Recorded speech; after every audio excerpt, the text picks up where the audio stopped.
Fala galera do canal Estudo do Fim, tudo bem com vocês? Meu nome é Lucas Romano e nós estamos aqui para mais um vídeo da série de estudos do Apocalipse.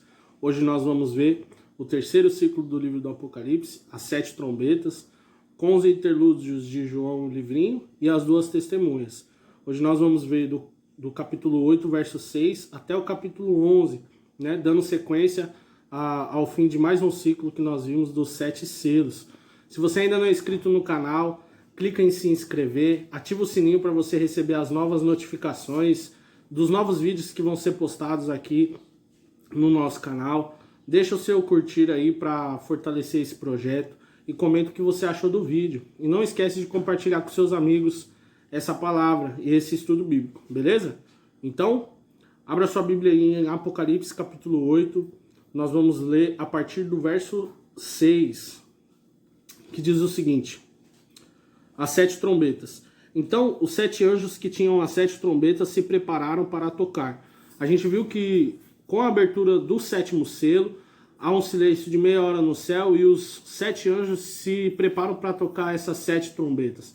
Então aqui a gente vai continuar o início de um novo ciclo. Nós vamos ver que vai recontar a mesma história, né? Desde o primeiro selo até o 7º selo, a mesma história, só que de parâmetros e ângulos diferentes. Nós vamos ver o julgamento parcial de Deus durante a história, né?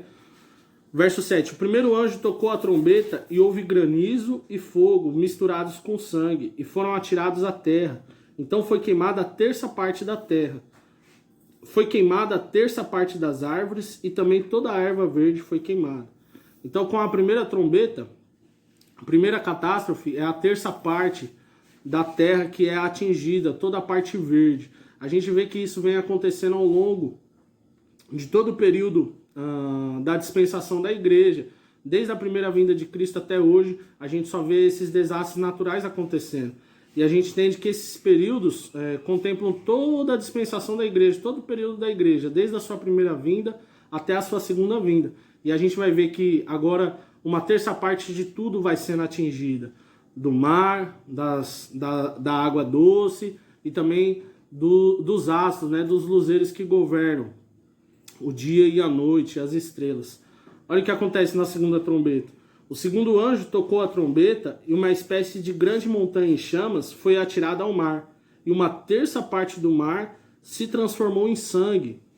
E morreu a terça parte das criaturas do mar. E foi destruída a terça parte das embarcações. Então, aqui a terça parte continua sendo atingida. Agora não mais da terra, e sim do mar, e uma terça parte dos animais do mar também. Ao longo dos períodos a gente vê que esse ano passado, foi um dos períodos que mais teve queimadas aqui no Brasil, um período de grande seca, e eu estava vendo que, segundo os meteorologistas, esse ano vai ser um dos anos mais secos que a gente já teve. Então, a gente vê que, além de ser juízo de Deus sobre a terra, o ser humano ele vem destruindo a terra gradativamente, né? A terra ela foi amaldiçoada por causa do pecado. E por causa da maldade do homem, a terra vai sendo afligida. E agora a gente vê que isso vai dando continuidade. O verso 10. O terceiro anjo tocou a trombeta e uma grande estrela queimando como uma rocha caiu do céu sobre a terça parte dos rios e sobre as fontes das águas. O nome da estrela é Absinto. E a terça parte das águas se transformou em absinto. E muitas pessoas morreram por causa dessas águas, porque se tornaram amargas.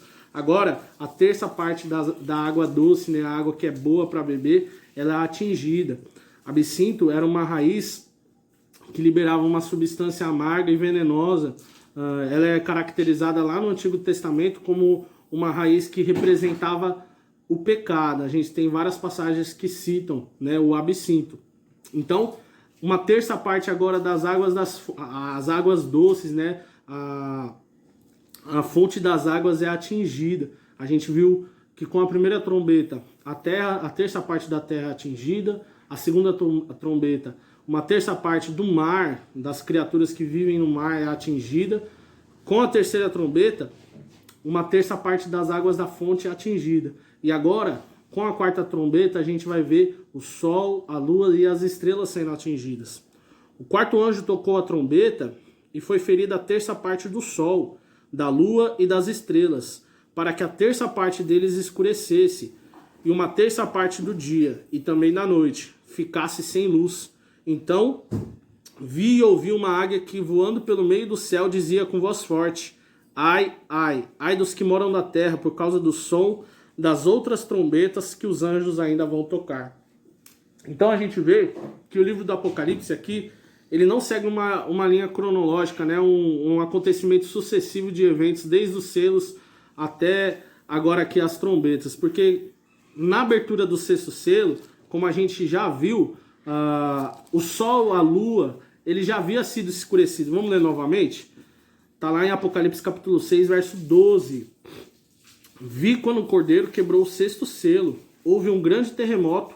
O sol se tornou negro, com um pano de saco feito de crina, e a lua ficou toda vermelha como sangue. As estrelas do céu caíram sobre a terra como a figueira deixa cair os seus figos verdes quando sacudida por um vento forte.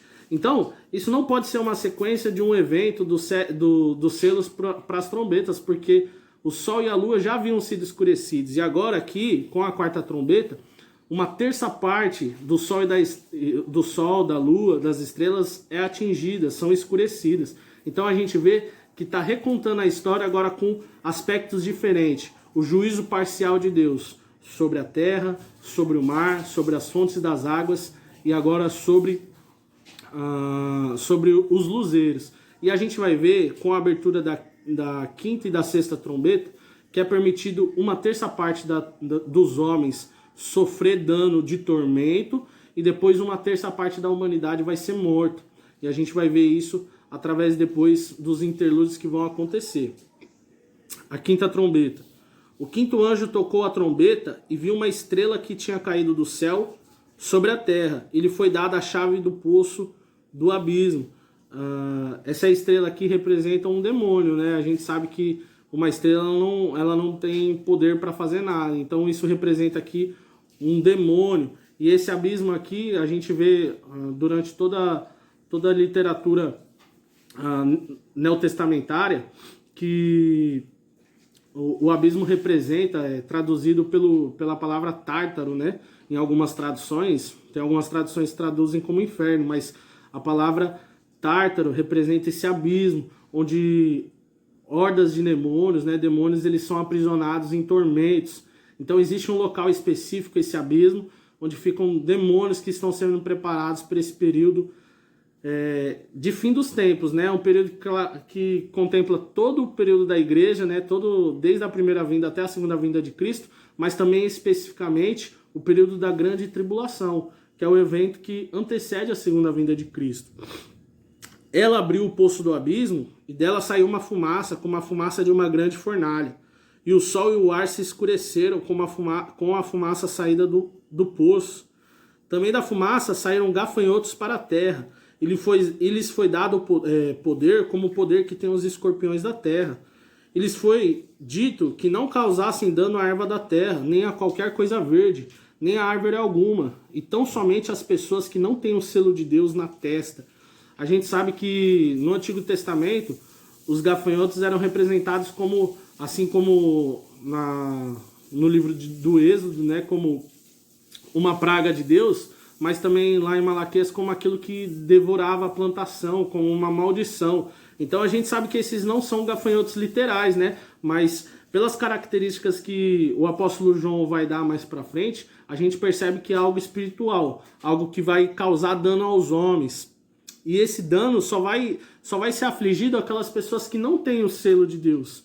E qual seria esse selo? Nós já vimos lá em Apocalipse 7, né? Esse selo é o nome de Cristo, o nome de Deus e do Cordeiro escrito nas testas dos seus servos. A gente vai ver também lá em Apocalipse 14. O apóstolo Paulo, ele fala lá em Efésios que nós fomos selados com o Espírito Santo de Deus, que é o penhor da nossa salvação. Então, aquelas pessoas que não conhecem a Deus e não obedecem ao Evangelho do nosso Senhor Jesus Cristo, todos aqueles que não foram batizados com o seu Espírito, ou seja, todos aqueles que não são de Cristo, porque nós sabemos que o batismo com o Espírito Santo, ele é para todos os crentes, né? Conforme 1 Coríntios 12, 13 fala isso. Vamos ler? 1 Coríntios, capítulo 12, verso 13, diz o seguinte: Pois em um só Espírito, todos nós fomos batizados em um só corpo, quer judeus, quer gregos, quer escravos, quer livres, e a todos nós foi dado de beber de um só Espírito. Então, quando nós participamos, quando nós cremos em Cristo, nós somos batizados no seu Espírito. E esse é o selo de Deus. Todos aqueles que não têm esse selo serão afligidos durante esse período de grande tribulação, né? Aquela passagem de Apocalipse 3:10 descreve bastante isso, né? Por ter guardado a minha palavra, eu te guardarei da hora da tentação, né? Que há de vir sobre a terra. Então é exatamente esse preservar de Deus sobre a vida dos justos, assim como durante as pragas que caíram ali no Egito, o povo de Israel não foi atingido, assim também durante esse período de grande tribulação, esse período de aflição, de ira de Deus sobre a terra, o povo de Deus não será atingido, ele será guardado, porque nós temos o sangue de Cristo. E ele continua descrevendo o que aconteceria, né? Também não lhes foi permitido que os matassem, mas que os atormentassem durante 5 meses, né? Esse período que representa o período de tormento que esses gafanhotos vão causar dano aos homens, aos ímpios da terra. E o seu tormento era como um tormento de escorpião quando fere alguém. Naqueles dias as pessoas buscarão a morte e não a encontrarão. Também terão desejo de morrer, mas a morte fugirá delas. O aspecto dos gafanhotos era semelhante a cavalos preparados para a batalha. Na cabeça deles havia como que coroas parecendo de ouro, e o rosto deles era como o rosto de um ser humano. Tinham também cabelos como cabelos de mulher e os dentes como os dentes de leão. Né? Algumas pessoas falam que essa semelhança de rosto de homem representa a inteligência humana, né? Tinham couraças, tinham também cabelos como cabelos de mulher e os dentes eram como dentes de leão, né? Representando a destruição. Tinham couraças como couraças de ferro. O barulho que as suas asas faziam era como um barulho de carros puxados por muitos cavalos quando correm para a batalha. Tinha ainda um cauda como escorpiões e um ferrão. Na cauda tinham poder para causar dano às pessoas por 5 meses. Essas couraças podem representar a invulnerabilidade, né? Ou seja, eles não vão ser vulneráveis. Representa mesmo seres espirituais. A gente não consegue dar, eu creio que não é esse o objetivo do Apocalipse, né?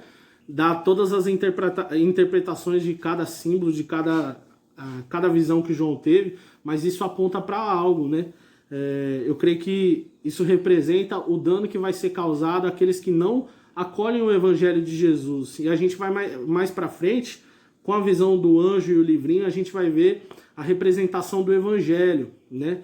Que é a salvação de Deus, sobre aqueles que acolhem a mensagem do nosso Senhor Jesus e que não vão ser afligidos por esses tormentos, né? Por esses flagelos. E continua, né? Tinham por rei sobre eles o anjo do abismo, cujo nome em hebraico é Abaddon, em grego Apolion. O primeiro ai passou, e eis que depois dessas coisas vem ainda 2 ais. Quem eram os reis, né? Quem era o rei desses gafanhotos que sobem do abismo? Era o rei do abismo, né? Que o nome em hebraico é Abaddon e em grego Apolion, que significa o mesmo nome, a mesma coisa, que representa o destruidor, que nós bem sabemos provavelmente é Satanás, né? Então eles tinham por rei Satanás. A gente sabe que além de existir o reino de Deus, o reino do Filho do seu amor, existe também o império das trevas, né? Onde existem hierarquias, né? Principados, potestades, príncipes dominadores desse mundo e as hostes da maldade nas regiões celestiais. Então nós sabemos que esse que é o rei desses gafanhotos, que são seres espirituais para causar tormento nos ímpios, é o próprio Satanás. Então o primeiro ai passou, agora vem o segundo ai. 1/3 da parte foi permitido que eles sofressem o dano desses tormentos, desses gafanhotos. Agora nós vamos ver que 1/3 parte da humanidade será morta. O 6º anjo tocou a trombeta e ouvi a voz que vinha das 4 pontas do altar de ouro, que se encontra na presença de Deus, dizendo ao 6º anjo, o mesmo que tem a trombeta: solte os 4 anjos que estão amarrados junto ao grande rio Eufrates. Esses anjos aqui não são anjos celestiais, anjos de Deus, né? Mas provavelmente anjos caídos. em nenhum lugar das escrituras a gente encontra anjos de Deus amarrados, né, atados. Provavelmente isso aqui refere a principados, né, a anjos caídos. Então foram soltos 4 anjos que se achavam preparados para a hora, o dia, o mês e o ano, para que matassem a terça parte da humanidade. Então a gente viu que aqui, durante o ciclo das 7 trombetas, uma terça parte de tudo é atingida. Na primeira trombeta, uma terça parte da terra. Na segunda trombeta, uma terça parte do mar. Na terceira, a terça parte da fonte das águas. Na quarta, a terça parte dos luzeiros. Na quinta, uma terça parte foi dado o poder de causar dano. E agora aqui, uma terça parte da humanidade será morta por conta da sexta trombeta que é tocada. O número do exército da cavalaria era de 20 mil vezes 10 milhares, um número muito grande, e ouvi o seu número. Assim, nesta visão, pude ver que os cavalos e os seus cavaleiros tinham couraças cor de fogo, de jacinto e de enxofre. A cabeça dos cavalos era como a cabeça de leão, e de sua boca saíam fogo, fumaça e enxofre. Isso aqui não tem nada a ver com helicópteros, tanques de guerra. Isso representa seres espirituais, né? Principados, demônios mesmo, que foram preparados para matar a terça parte da humanidade, conforme os decretos predeterminados de Deus, conforme ele revelou aqui a João. Por meio desses flagelos, a saber, pelo fogo, pela fumaça e pelo enxofre, que saíam da boca dos cavalos, foi morta a terça parte da humanidade, pois a força dos cavalos estava na boca e na cauda deles. A cauda deles era semelhante às serpentes, com cabeças, e com elas causavam dano. O resto da humanidade, isto é, aqueles que não foram mortos por esses flagelos, não se arrependeu das obras das suas mãos. Eles não deixaram de adorar os demônios, os ídolos de ouro, de prata, de bronze, de pedra e de madeira, que não podem ver, nem ouvir, nem andar. Também não se arrependeram dos seus homicídios, nem das suas feitiçarias, nem da sua imoralidade sexual, nem dos seus furtos. Então, mesmo diante de todos esses flagelos, a Bíblia aqui demonstra que esse povo não se arrependeu, porque eles não tinham o selo de Deus, eles não foram escolhidos por Deus para nascerem de novo. Essas pessoas aqui são representadas com esses 5 tipos de pecados aqui, que representam toda a maldade humana, né? Ele fala a respeito da idolatria, ele fala a respeito dos homicídios, das feitiçarias, da imoralidade sexual e dos furtos, né? Dando a entender, um parecer que eles não se arrependeram dos seus pecados, do seu mau caminho. E a gente sabe que aquele que concede arrependimento, conforme 2 Timóteo fala, quem concede arrependimento aos homens é o próprio Deus. Então, tudo isso acontece para a gente entender que no fim de todas as coisas, mesmo diante de todos esses flagelos, os homens maus não se arrependerão. E que a gente só pode se arrepender mediante a vontade de Deus. Por isso que nós temos que clamar pelo favor de Deus aos homens, para que o Senhor abra o entendimento dos homens e eles se convertam do seu mau caminho. E assim como a gente viu lá durante o ciclo dos 7 selos, entre o 6º selo e o 7º selo, nós vimos a aparição dos 144 mil e a visão dos glorificados, que é um interlúdio entre o 6º e o 7º selo. Aqui também, como o livro ele é escrito em ciclos, como nós já vimos, né? A gente vai ter um interlúdio entre a 6ª trombeta e a 7ª trombeta, descrevendo o anjo e o livrinho.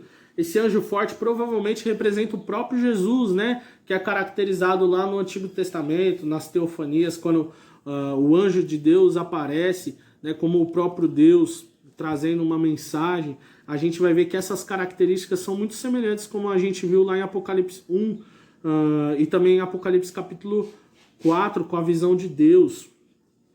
Olha o que diz, Apocalipse 10, verso 1. Vi outro anjo forte, descendo do céu, envolto em nuvem, com arco-íris por cima de sua cabeça. Lembra quando nós vimos o trono de Deus? Lá também havia a aparição do arco, não é mesmo? Na visão de Ezequiel, a mesma coisa. O rosto dele era como o sol, né? O mesmo relato de Apocalipse capítulo 1. E as pernas eram como colunas de fogo. O anjo tinha na mão um livrinho aberto, né? Diferente dos do rolo selado, né, com 7 selos, aqui esse livro aparece aberto, um livro que todos conhecem, né, que é o próprio Evangelho de Deus.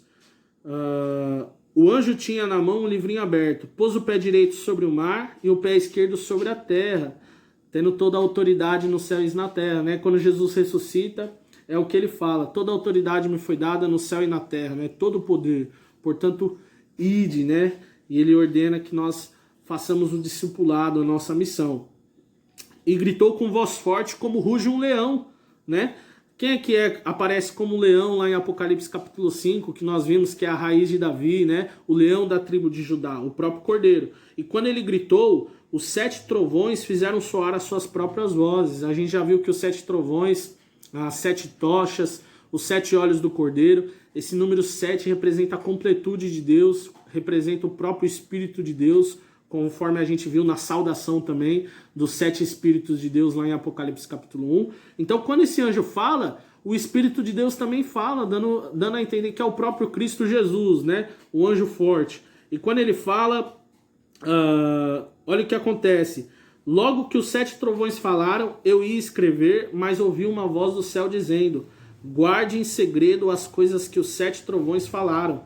Não escreva nada. Então o anjo que vinha em pé sobre o mar e sobre a terra levantou a mão direita para o céu e jurou por aquele que vive para todo sempre, o mesmo que criou o céu, a terra, o mar e tudo que neles há, dizendo, já não haverá demora, mas no dia da voz do 7º anjo, quando ele estiver para tocar a trombeta, então se cumprirá o mistério de Deus, como ele anunciou aos seus servos, os profetas. Então, esse mistério ele não é revelado, a gente não faz ideia do que seja, né? Deus não quis revelar a João, na verdade não permitiu que João escrevesse aquilo que foi revelado. Então, esse mistério ainda está para acontecer, mas como ele fala, já não haverá demora, o tempo está próximo, né? A gente viu que a primeira bem-aventurança de Apocalipse, lá em Apocalipse capítulo 1, verso 3, é bem-aventurado aquele que lê, os que ouvem a palavra dessa profecia e guardam as coisas nela escrita, pois o tempo está próximo. A gente vai ver lá em Apocalipse 12 depois que quando Satanás ele cai à terra, né, quando ele é destronado, quando Cristo triunfa sobre ele na cruz do Calvário, a Bíblia fala que ai da terra, porque o dragão ele foi solto e pouco tempo lhe resta. Então esse é o tempo entre a primeira e a segunda vinda de Cristo. O tempo está próximo, já não haverá demora, o mistério de Deus irá se cumprir, né? E a voz que ouvi vinda do céu estava de novo falando comigo e dizendo, vá e pegue o livro que se acha aberto na mão do anjo que está em pé sobre o mar e sobre a terra. Então fui ao anjo pedindo que ele me desse o livrinho. Ele então me falou, pegue o livrinho e o devore. No seu estômago ele será amargo, mas na sua boca será doce como mel. Peguei o livrinho da mão do anjo e o devorei.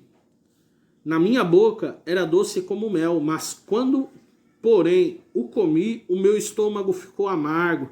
Então me disseram, é necessário que você ainda profetize a respeito de muitos povos, nações, línguas e reis. Exatamente por esse motivo que a gente entende que o livrinho aberto é o próprio evangelho eterno de Deus, né? O evangelho que é doce, mas também é amargo. O evangelho que traz salvação para aqueles que creem, mas também traz ira de Deus para aqueles que não creem. O evangelho da lei, né, que apresenta a lei, mas também apresenta a graça.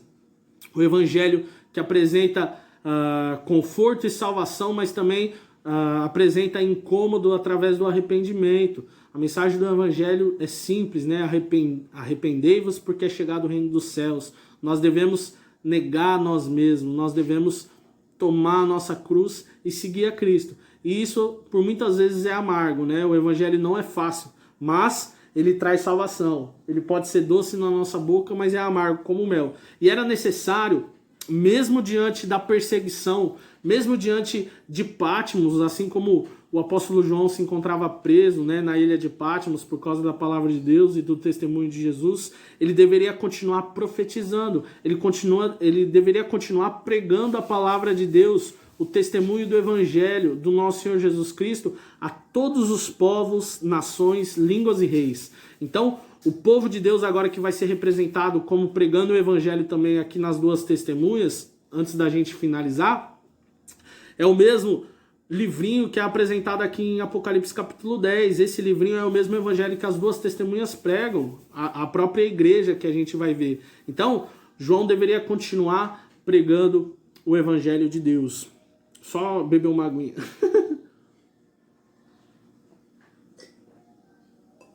Posso cortar essa parte, mas eu não sei se eu vou cortar. Tcharam! Tô brincando, irmãos. Vamos continuar. Apocalipse 11, agora a gente vai ver a representação da igreja que prega durante o período desde a primeira vinda de Cristo até a sua segunda vinda. Foi-me dado um caniço semelhante a uma vara, e também foi-me dito: levante-se e vá medir o santuário de Deus, o altar e os que o adoram no santuário, mas deixe de lado o átrio exterior do santuário e não o meça, porque esse átrio foi dado aos gentios que por 42 meses pisarão a cidade santa. Então a gente vê que esse santuário representa o povo de Deus, assim como lá em 1 Coríntios capítulo 3, versículo 16 e 17, Paulo fala que, ele fala exatamente assim: não sabeis que vós sois o santuário de Deus e que o Espírito de Deus habita em vós? Se alguém destruir o santuário de Deus, Deus o mesmo o destruirá, porque o santuário de Deus que sois vós é santo. Então, esse santuário que representa o povo de Deus, agora é dado a ordem para deixar de lado esse átrio exterior, esse átrio que representa a igreja, o período dos gentios, para que eles preguem o evangelho durante 42 meses, que é o mesmo período de 1260 dias que nós vamos ver, o período de 3 anos e meio, um tempo, tempos e meio tempo, e também 3 dias e meio, que nós vamos ver que representa tanto da primeira à segunda vinda de Cristo, como também representa esse período que antecede a vinda de Jesus, que é a grande tribulação. Lembra quando Jesus fala lá no sermão escatológico a respeito do período dos gentios? Representa exatamente isso. Lá em Lucas 21, 24, Jesus fala algo muito interessante.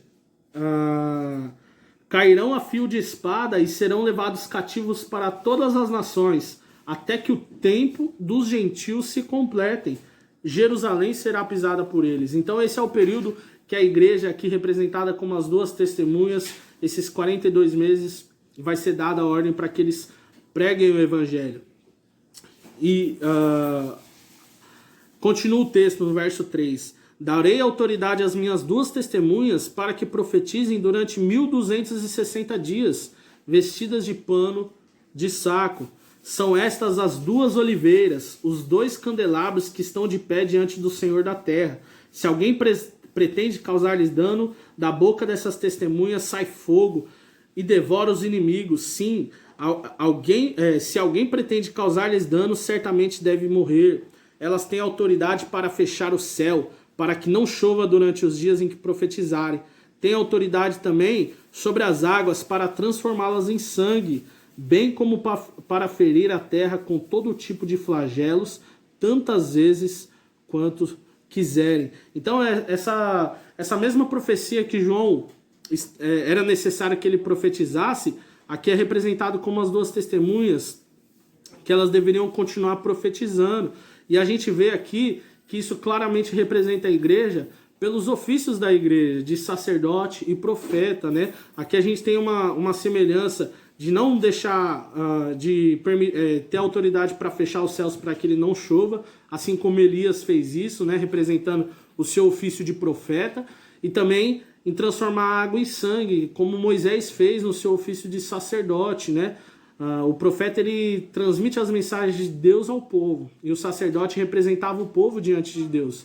E nós sabemos agora que nós temos essa missão de sermos sacerdotes e profeta, né? Pedro fala que nós somos o sacerdócio real lá em 1 Pedro 2,9.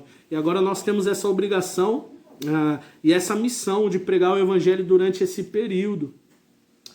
Quando tiver então concluído o testemunho que devem dar, a besta que surge do abismo fará guerra contra elas. A besta vencerá e matará as testemunhas. a gente vai ver mais para frente no próximo ciclo, não no próximo vídeo, porque o próximo vídeo a gente só vai tratar de Apocalipse capítulo 12, mas a gente vai ver que lá em Apocalipse 13 acontece exatamente isso. Vamos ver?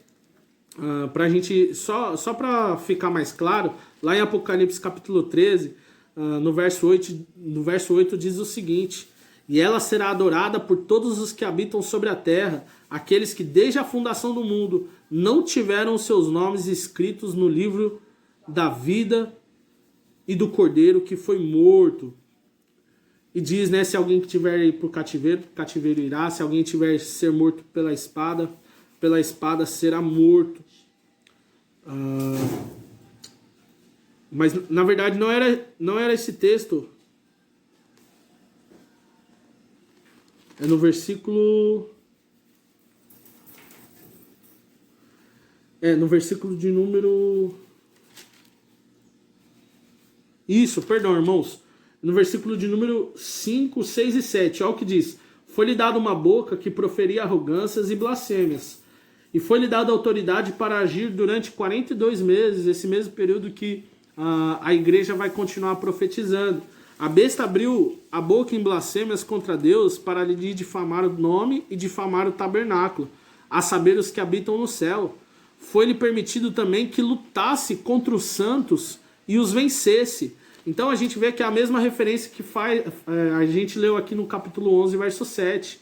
Quando tiver então concluído o testemunho que devem dar, a besta que surge do abismo fará guerra contra elas, contra os santos de Deus. Representa o próprio povo de Deus, a própria igreja, né? O povo dessa dispensação, a igreja do nosso Senhor Jesus Cristo. A besta vencerá e matará as testemunhas. Os seus cadáveres ficarão estirados na praça da grande cidade, chamada Sodoma e Egito, onde também o seu Senhor foi crucificado. A gente sabe que Jesus não foi crucificado nem em Sodoma nem no Egito, né? Ele foi crucificado lá em Jerusalém. Mas esses nomes de Sodoma e Egito representam essas cidades de pecado, né? Tanto em Sodoma, quando Sodoma é destruída, lá em Gênesis a gente vê, né? Quando Ló é resgatado pelos anjos do Senhor. E também o Egito, quando o Egito é destruído por meio das pragas que Deus envia. Então a gente sabe que essas cidades eram cidades que representavam o pecado, assim também como a própria Babilônia, que a gente vai ver mais para frente, né? Então muitos dentre os povos, tribos, línguas e nações contemplarão os cadáveres das duas testemunhas por 3 dias e meio, e não permitirão que esses cadáveres sejam sepultados. Os que habitam sobre a terra se alegrarão por causa da morte dessas testemunhas, realizarão festas e enviarão presentes uns aos outros, porque esses 2 profetas atormentaram os que moram sobre a terra. Mas, depois dos 3 dias e meio, entrou neles um espírito de vida vinda da parte de Deus, e eles se ergueram sobre os pés, e aqueles que o viram ficaram com muito medo, e as 2 testemunhas ouviram uma voz forte vinda do céu, dizendo-lhes: subam para cá. E subiram ao céu uma nuvem, e os seus inimigos a contemplaram. Naquela hora houve um grande terremoto e ruiu a 10ª parte da cidade. Nesse terremoto morreram 7.000 pessoas. As outras pessoas ficaram aterrorizadas e deram glória ao Deus do céu. Passando o 2º ai, eis que sem demora vem o 3º ai. Então a gente vê que o povo de Deus vai ser morto. E durante esse período que a gente viu de 3 dias e meio, que representa esse período simbólico, como a gente viu e também é citado lá no livro de Daniel, de 1260 dias, 3 anos e meio, 42 meses, tempos e meio tempo, a gente vai ver lá em Apocalipse 12, esses 3 dias e meio é o período simbólico, desde a primeira vinda até a segunda vinda de Cristo. Então, quando finalizar esse período dos 3 dias e meio, da primeira à segunda vinda de Cristo, quando Jesus voltar, acontece o arrebatamento da igreja, a ressurreição dos mortos, descrevendo o período final. Então a igreja vai ser ressuscitada, conforme a gente vê lá em 1 Tessalonicenses capítulo 4, né, os versículos 16 ao 18, e lá e também em 1 Coríntios capítulo 15, no versículo 52. Então, esses interlúdios representam o refrigério de Deus, né, o povo de Deus com a sua missão e o que vai acontecer com o povo de Deus durante o final dos tempos, assim como a gente viu durante aquele período dos selos, da visão dos flagelos de Deus, né, dos cavalos. A gente viu também entre o sexto e o sétimo selo a visão daqueles 144 mil, ou seja, de todo o povo de Deus, e a visão dos glorificados. Então esses interlúdios trazem refrigério ao povo de Deus e também trazem instruções, né, que nós devemos continuar pregando o evangelho, não importa o tipo de perseguição. Meus irmãos, a gente sabe que o livro do Apocalipse ele não é um livro que traz esses símbolos com literalidade, né? A gente vê muito simbolismo, principalmente numerologias, né? Então a gente vê agora o final desse ciclo com a sétima trombeta. O sétimo anjo tocou a trombeta e houve no céu vozes fortes dizendo: o reino do mundo se tornou de nosso Senhor e do seu Cristo, e ele reinará para todo sempre. Então acontece que está lá em 1 Coríntios 15, né? Que é necessário que Cristo reine até que... Deu um probleminha na gravação, a última parte do vídeo eu não consegui terminar de gravar. Então, só para finalizar, agora a gente entrou na sétima trombeta. O sétimo anjo tocou a trombeta e houve nos céus vozes fortes dizendo: o reino do mundo se tornou de nosso Senhor e do seu Cristo, e ele reinará para todo sempre. Então acontece ali o que é relatado em 1 Coríntios 15, né? Que é necessário que o Senhor reine até que haja posto todos os seus inimigos por escabelo de seus pés, e o último inimigo a ser vencido será a morte, onde ele entregará o reino a Deus e Pai, né? Quando ele houver destruído todo o principado e potestade. Então, isso relata muito bem a vinda do nosso Senhor Jesus Cristo, quando ele vai... aqui se cumpre... aqui acontece aquilo que os discípulos perguntam para Jesus, lá em Atos capítulo 1, né? Se eu não me engano, no versículo 7... versículo 6 ou 7, né, que eles perguntam se será naquele tempo que o Senhor vai restaurar o reino a Israel. Ou seja, o reino de Deus seria restaurado, mas Jesus fala que não competia a ele saber o tempo ou a época que o Pai havia reservado para pela sua própria autoridade, né? Mas recebereis poder ao descer sobre vós o Espírito Santo e sereis minhas testemunhas. Exatamente. Quando a gente testemunha do reino de Cristo, o reino vai se expandindo e agora o reino se torna do nosso Senhor Jesus Cristo mediante a sua vinda, né? E os 24 anciãos que estavam sentados no seu trono diante de Deus prostraram-se sobre o seu rosto e adoraram a Deus dizendo: graças te damos, Senhor Deus Todo-Poderoso, que és e que eras. Eles não falam que há de vir, né? Porque aqui representa a própria vinda de Jesus. Não é mais aquele que eras, que é e que há de vir, mas aquele que és e que eras, porque assumistes o teu grande poder e passastes a reinar. Na verdade, as nações se enfureceram. Chegou, porém, a tua ira e o tempo determinado para serem julgados os mortos. Então, exatamente aqui é aquele momento onde Jesus relata lá em Mateus capítulo 25, na vinda do Filho do Homem, a partir ali, se eu não me engano, no versículo 30, onde ele vai separar as ovelhas dos bodes, onde ele vai recolher o trigo no celeiro e lançar a palha em fogo inextinguível. Naquele momento, também, além de uns ressuscitarem para a vida eterna, outros serão ressuscitados para vergonha e horror, para o castigo eterno. Esse é o momento de recompensar com galardão aos servos do Senhor, né? O momento do tribunal de Cristo, o momento do juízo final, como o apóstolo Paulo cita lá em 2 Coríntios capítulo 5, no versículo 10, a respeito do tribunal de Cristo. Ele diz exatamente o seguinte: porque é necessário que todos nós compareçamos diante do tribunal de Cristo, para que cada um receba segundo o bem ou o mal que tiver feito por meio do corpo. Então esse é o momento de nós recebermos recompensas do Senhor, né? Mediante aqueles que venceram, aqueles que serviram a Jesus. Além de ser um momento também onde Jesus vai se manifestar com chamas de fogo, tomando vingança contra aqueles que não conhecem a Deus e não acolheram o evangelho do nosso Senhor Jesus Cristo. Então ele segue: aos teus servos os profetas, aos santos e aos que temem o teu nome, tanto aos pequenos como aos grandes, e para destruíres os que destroem a terra. Então abriu-se o santuário de Deus que se acha no céu, e foi vista a arca de sua aliança no seu santuário.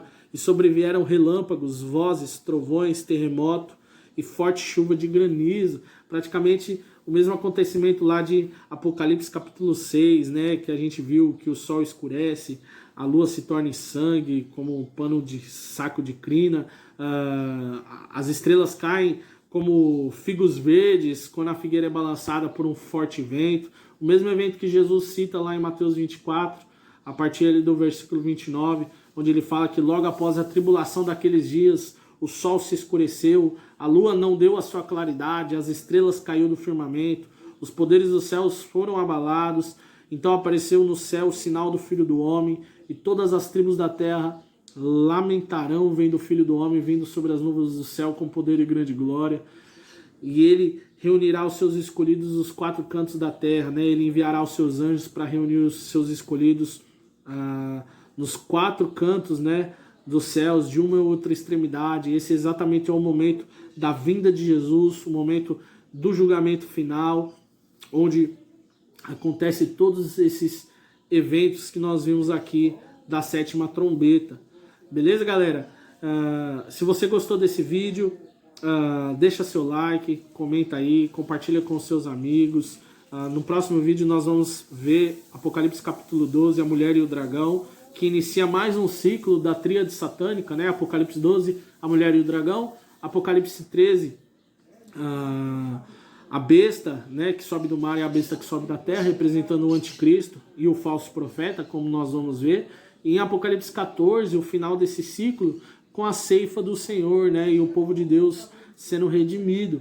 Então, a gente vê que o livro do Apocalipse ele é sempre escrito em ciclos, né, e que isso não é um livro. A gente interpreta esse livro através de um paralelismo progressivo, né? Então vai ocorrendo os paralelos, mas numa sequência de visões, né, que retratam o mesmo acontecimento, mas de perspectivas diferentes, né, da visão pós-tribulacionista a milenista, né? Nem todos têm a mesma perspectiva, a mesma visão, né, que entendem essa escola de interpretação, mas a gente segue por esse princípio. Beleza, galera? Então, continue estudando as escrituras, que Deus continue abençoando vocês em nome de Jesus.